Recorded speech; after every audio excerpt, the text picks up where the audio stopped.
This is an ACU Centre for Liturgy podcast, speaking of liturgy. When we celebrate the liturgy well, the prayer and actions are both intelligible and compelling. Speaking of liturgy, Father Michael Driscoll, priest of the Helena Diocese and former teacher of sacramental theology and liturgy at the University of Notre Dame and advisor to the Bishops' Committee on the Liturgy in the United States, encourages all the baptised to reflect on their experiences and the meaning of the rites, so that they can contribute to artful celebrations that prayerfully express the transcendence of God.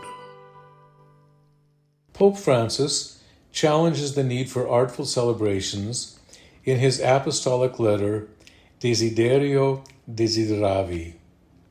Taking his cue from Luke chapter 22, when Christ says, "I have eagerly desired to eat this Passover with you before I suffer," Pope Francis reviews some principles about good liturgy that will guide us in our reflection.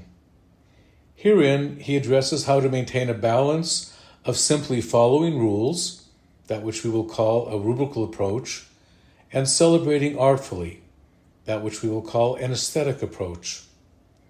This apostolic letter is a logical extension of his thought that he expressed in his first encyclical, Gaudium Evangelii, the joy of the gospel, where he writes, "An evangelizing community is filled with joy.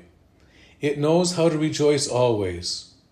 It celebrates every small victory, every step forward in the work of evangelization. Evangelization with joy becomes beauty in the liturgy as part of our daily concern to spread goodness. The Church evangelizes and is herself evangelized through the beauty of the liturgy, which is both a celebration of the task of evangelization and the source of her renewed self-giving." Close quote. Albert Rouet, the retired Bishop of Poitiers, France, wrote a book entitled Art et Liturgie, or Liturgy and the Arts, published by Liturgical Press in 1997. Here he contends that the liturgy is an art unto itself. It is not artful because it uses other arts, but the arts contribute to the liturgy. Therefore, we must accept that the liturgy itself is an art form. When the liturgy joins forces with the other arts, it enables us to express and experience the transcendence of God. Thus, liturgy uses other art forms, but to the degree that it is its own art form, we must compare it to opera. Like opera, which joins together vocal and instrumental music, poetry, dance, and theater, so too the liturgy makes use of the many art forms to become a sacred work or an opera sacra. Of course, the most critical element of the ars celebrandi is well-celebrated rites. What does it mean to celebrate the rites well? What are the criteria that we use to judge? To celebrate the liturgy well requires doing the action and praying the liturgical texts so beautifully that their meaning clearly emerges in an intelligible and compelling manner. Because liturgical signs are vehicles of communication and instruments of faith, they should be simple, accessible, and intelligible. In short, they must be humanly attractive. In a word, if the rites are to be fully effective, we must tend to the aesthetics of worship. Suffice it to say that good liturgy is an absolute prerequisite to rich symbolic participation and contemplation. Because liturgy deals so much with symbols, it opens our imagination to multiple layers of interpretation. But symbols can be destroyed when they are interpreted no longer as symbols, but as laws to be followed slavishly. Good liturgy should not be reduced to rubrics. Because the liturgy is symbolic, this does not mean that one can just do with it what one wants. Liturgy follows its own logic. Thus, there are liturgical norms to be taken into consideration. The most important point about liturgy is that it must be symbolically the bearer of the transcendent, and as such, it relates to both the divine and the human. The challenge we face is how to form assemblies so that they share in the task of beautiful, artful, and meaningful liturgies. Since Vatican II, the term liturgy has entered firmly into the Catholic vocabulary. It is used for the Eucharist and the other sacraments, and can even indicate certain devotional practices which are paraliturgical. What does liturgy mean, and how can this inform our practice of forming worshiping assemblies? The word liturgy is from two Greek words, laos, which means people, and ergon, which means work. At first, we might be inclined to define liturgy as the work of the people. Justifiably, one might ask, where is God in this endeavor?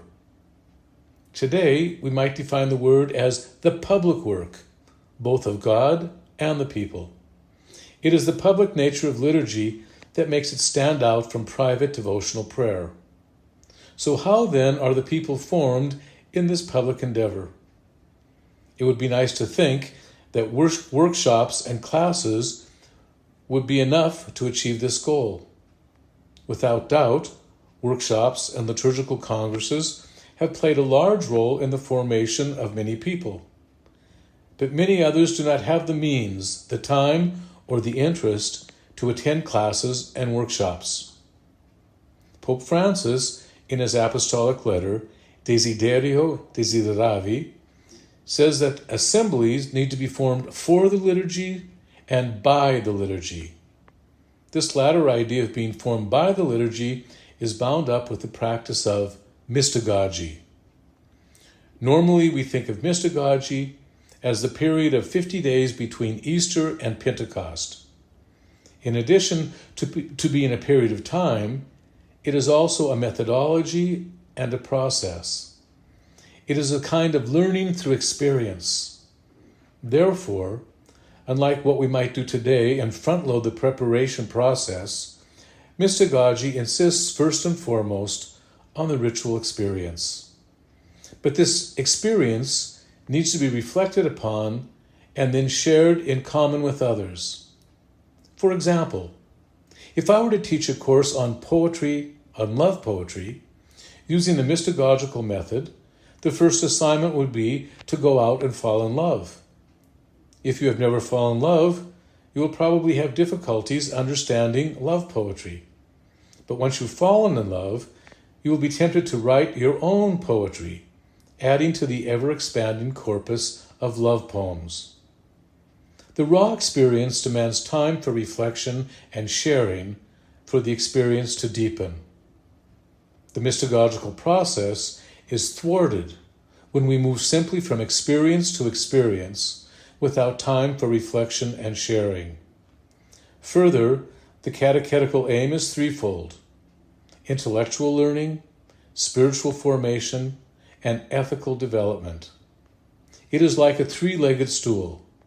It cannot stand without all three legs. The goal of mystagogy, then, is to explore the meaning of the rites. Sometimes allegorical interpretation might emerge, but generally, the knowledge flows from within the participant. In recent decades, there has been a growing concern about the lack of silence within our liturgies. Without some silence, there is little possibility of appropriation of the mysteries that we are celebrating. Kathleen Hughes, in her book, Saying Amen, goes on to explore how the mystagogical process can be employed in all of the rites of the Church. Mystagogical reflection is a first theme of the book. Paying attention or contemplation is the second. We will never learn to love the liturgy unless we enter into it in new ways, overcoming the enervating routine, the rote, the boring sameness. It takes hard work. The mystagogical approach provides a way for all the baptized to contribute to artful celebrations.